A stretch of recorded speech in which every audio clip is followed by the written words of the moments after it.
Good morning, it's Friday the 24th of July. I'm Marit Gwyn and you're watching Europe Today, your morning dose of European news and analysis live here on Euronews. Coming up today, the US administration is imposing a fresh wave of tariffs of between 10 and 12.5% on imports from around 80 trading partners, including the EU, UK, Canada and Japan. The move marks another escalation in President Donald Trump's trade agenda as he sidesteps a Supreme Court ruling earlier this year that struck down many of his previous tariffs. We speak to the EU's top lawmaker on trade, Bernd Lange. And in other news, oil prices have spiked again, hitting $100 per barrel for the first time since May, as the Tehran-backed Houthi rebels strike tankers in the Red Sea. US President Donald Trump has said he will hold Iran responsible for those attacks and that he is considering launching a massive attack on the country. And at least 20,000 people have been evacuated from their homes as wildfires spread in the southwest of France. Spain and Italy are also battling wildfires as the heat continues to grip southern Europe. But first, we're going straight to our top story this morning. US President Donald Trump is imposing a new wave of tariffs on trading partners, including a 10% duty on the EU. The European Commission has said these tariffs are in line with the EU-US trade deal struck last year. The US administration has also reacted to the EU's €890 million fine on Google yesterday, with Trade Representative Jameson Greer saying that the EU is driving massive uncertainty for US exporters and jeopardizing the EU-US trade deal struck a year ago. Well, Bernd Lange is the European Parliament's top lawmaker on trade and was the lead negotiator on the EU-US Trade Pact. He's been in Washington this week, and I caught up with him earlier this morning, and I started by asking him where Trump's new tariffs leaves the EU-US trade deal. In principle, I guess with this new tariffs, they respect the deal. And this was also one of my major task for this week in Washington, to convince everybody, regardless what else is in the air, that we stick to the deal. Yet, this many would say is arbitrary. Many would say that Trump is sidestepping Congress, sidestepping the Supreme Court's ruling to find new ways to impose tariffs. Does that worry you that there will be more fresh rounds of levies targeting the EU again? I think you are quite right. So Trump and the administration are looking always to solutions for some kind of basis. So now this forced labor issue, so that we as Europeans are not respecting the fight against forced labor is crazy. We have a wonderful legislation, even stronger than the United States has. But nevertheless, it's not my job to judge about that. I guess the courts in the United States will judge about that. And I hope that after the midterms in November, the Congress will take over a little bit more, like it is written down in the Constitution of the United States. Article 1, paragraph 8, trade policy is in the hands of the Congress. So I hope this will give also additional stability. The US administration has fiercely criticised an EU decision to fine Google under its digital rules yesterday. Jameson Greer, the trade representative, saying this jeopardizes the EU-US trade deal, calling also for a ceasefire, suggesting that the EU-US are in some kind of trade war. Do you fear more retaliation now from the US? More or less in all my talks here in Washington, this DMA and DSA, the digital regulation in Europe, has played a role. And there was a little bit the fear that because of the fine against Google, this tariff regime starting today would change. Luckily not. But the statement from Jameson Greer was quite clear, and a lot of other talked in the same direction. But of course, for us, it's not mixed. So we have the tariff, the deal of Scotland, and we have some regulation where everybody, not only US companies, but also Europeans, and whatever, Indian companies, has to respect it. This I try to make clear as well. But nevertheless, DMA, DSA is in the focus in the United States. And to be honest, I expect that some action will come. The EU's top trade lawmaker, Bernd Lange there. Moving on now, the EU has agreed a new round of sanctions against Russia after weeks of frantic negotiations. Our correspondent Jorge Liboreiro joins me now to discuss the final result, which I think we can say, Jorge, has been watered down. So tell us what's in and what's out. Yes, we're going to see the elements now on the screen of what's inside this package. And I want to highlight especially that the price cap on Russian oil has been frozen at $44 per barrel, which is good news for the European Commission. This is estimated to cost Russia 3.5 billion euros in the next 12 months. So an important measure. We see other elements now very financial, very focused on the military complex as well. But I also have to say that several elements fell apart during the negotiations. Fisheries removed because of Portugal and Germany, Patriarch Kirill removed because of Bulgaria, and an entry ban on Russian soldiers, which was to be the striking element of this package, was watered down into a legal basis because of objections from France and Italy. And Jorge, Greece almost derailed this package. They were demanding exemptions. Did they get what they wanted? Interestingly, Greece won the battle because they did get the exemption to continue transport of Russian LNG after this year. This exemption comes with three conditions. The transport needs to happen to non-EU clients, needs to happen with contracts signed before the war, and needs to happen below volumes of 2025. So these conditions are meant to limit the derogation in practice, but at the same time, this is a major victory for Athens. It's a very controversial request. Indeed. Jorge, very briefly, what are your main takeaways? You followed all the packages. This is the 21st. Your main takeaways? Yes, my main takeaways are the Commission is running out of ideas, as we saw with fish. The second is that the threshold for economic pain is going down, as we saw with Greece and maritime transport. And the third one is that after Viktor Orban left Hungary, member states need to speak louder to defend their national interest. The veto power is still alive and kicking. Yes, indeed, Jorge, we did see that this week. Thank you so much for that analysis. And as we heard there, this latest package of sanctions has raised questions about how national economic interests could be undermining political will to keep tightening sanctions on Russia. Well, I'm now joined live by Ukraine's Presidential Commissioner for Sanctions Policy, Vladislav Vlasyuk. Very good to have you with us, sir.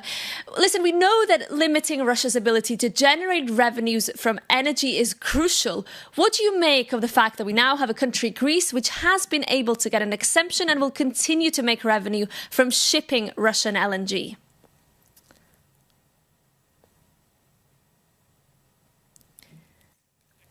I believe we might have some issues connecting to the Presidential Commissioner for Sanctions there.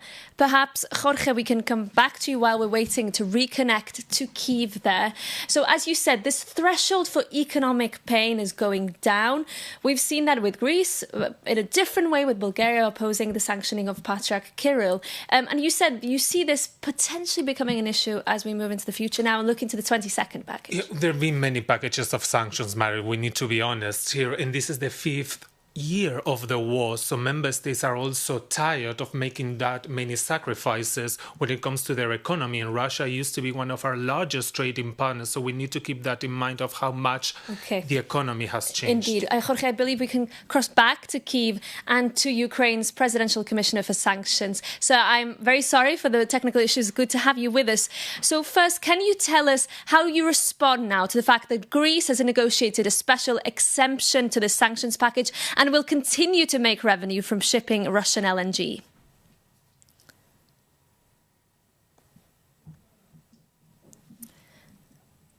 No, I believe we cannot connect with Vladislav Vlasyuk. Can you hear me, sir? Can we try once more?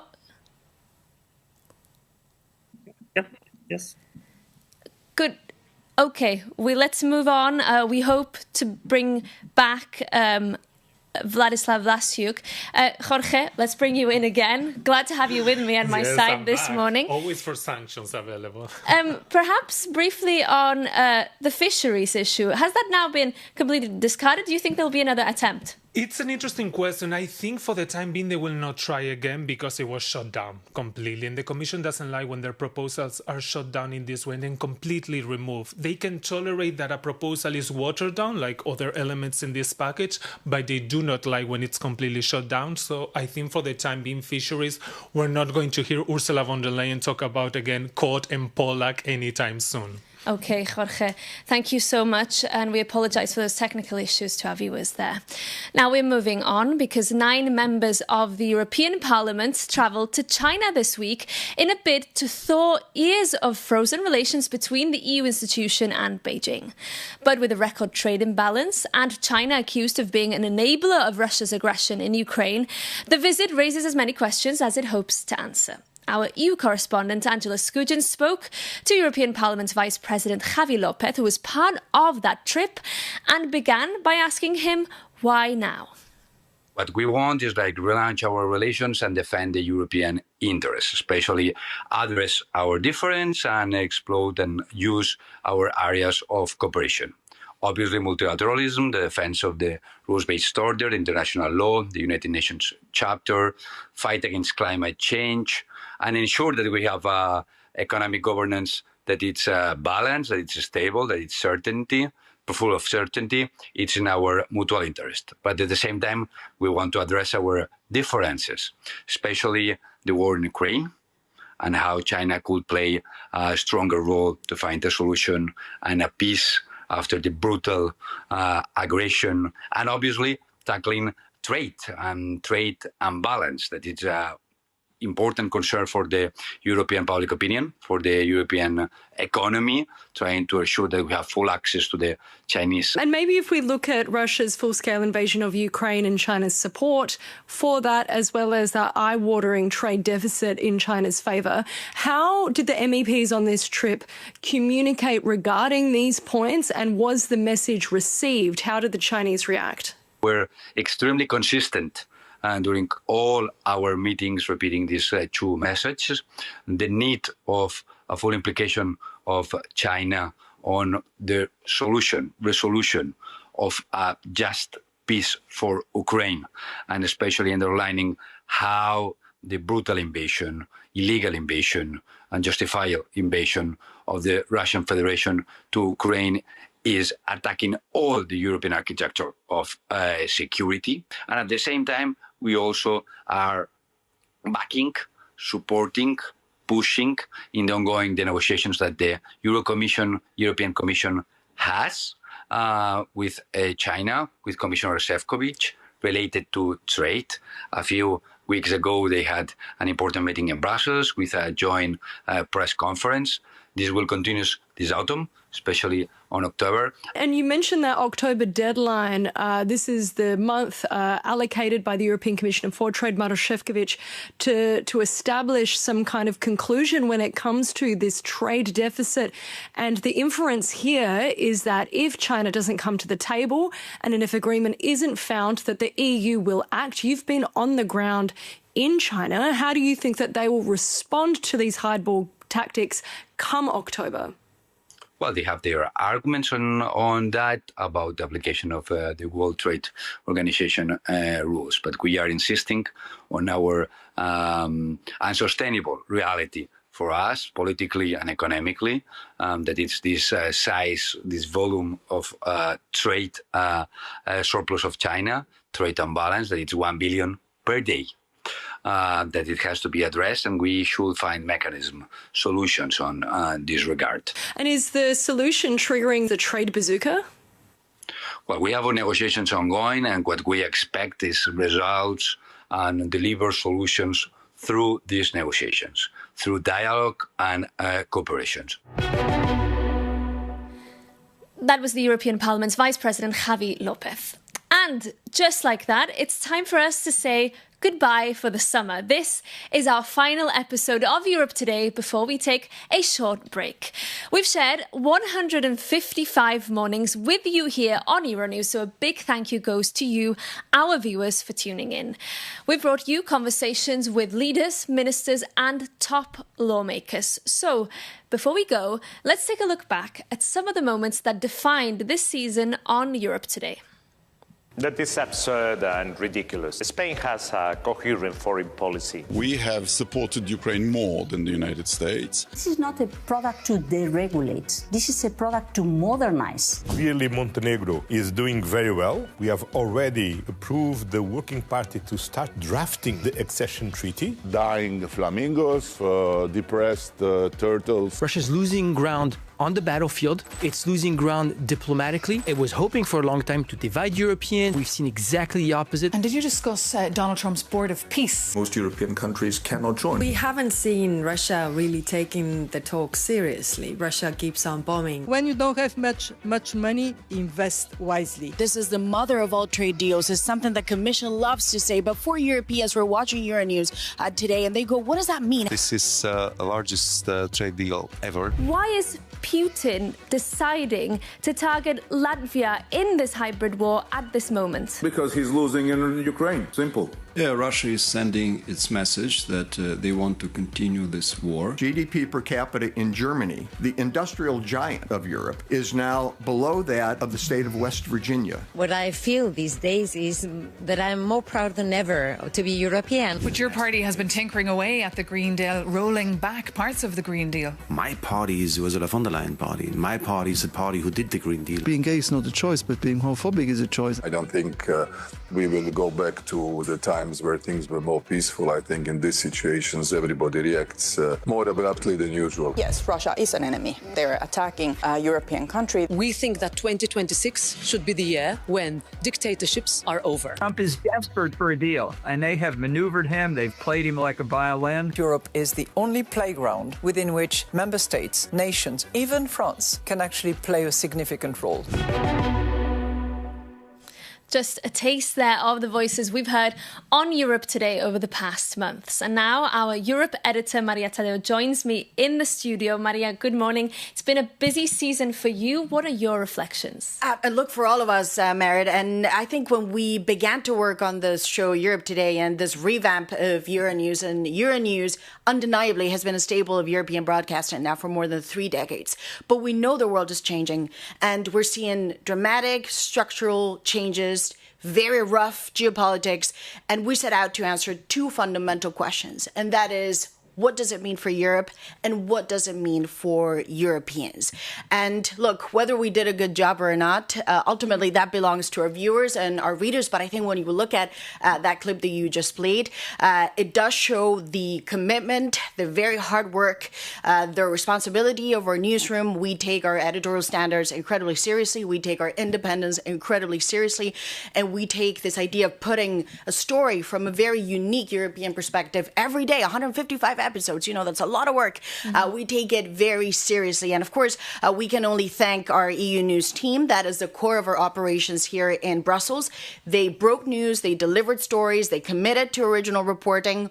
Our team of correspondents, I think if you watch Europe Today, you've seen them all across Europe talking to the right people and the right story that day. Some very, very difficult hours are capitals, and that is the joy of Euronews, our very vast network of European correspondents all across the continent. Of course, our team that you don't see on camera, but they do a very important job behind the scenes, and that is our production, our technical team, our cameramen, our producers, digital producers, executive producers, Paul and Nico, Maeve, of course, our chief anchor who's been doing great work for us this season and also this week in Dublin, and our hair and makeup, the entire team that comes together to deliver a story and also capture this European zeitgeist. And Merit, look, at this point, I cannot say too much. Ultimately, this is TV, but I got to tease it. We are in television. This is the business of TV, but we are working on new formats and new projects. We set out on a path, and we're going to double down on this path come September. We read and appreciate all the feedback that we get from our viewers, all the emails and suggestions that they make. We take all of this into account.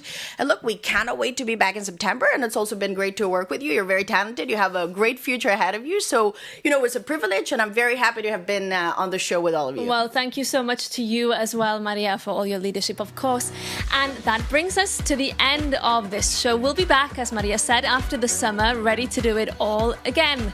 Until then, on behalf of everyone here at Europe Today and Euronews, thank you for making us part of your mornings, and we'll see you very soon.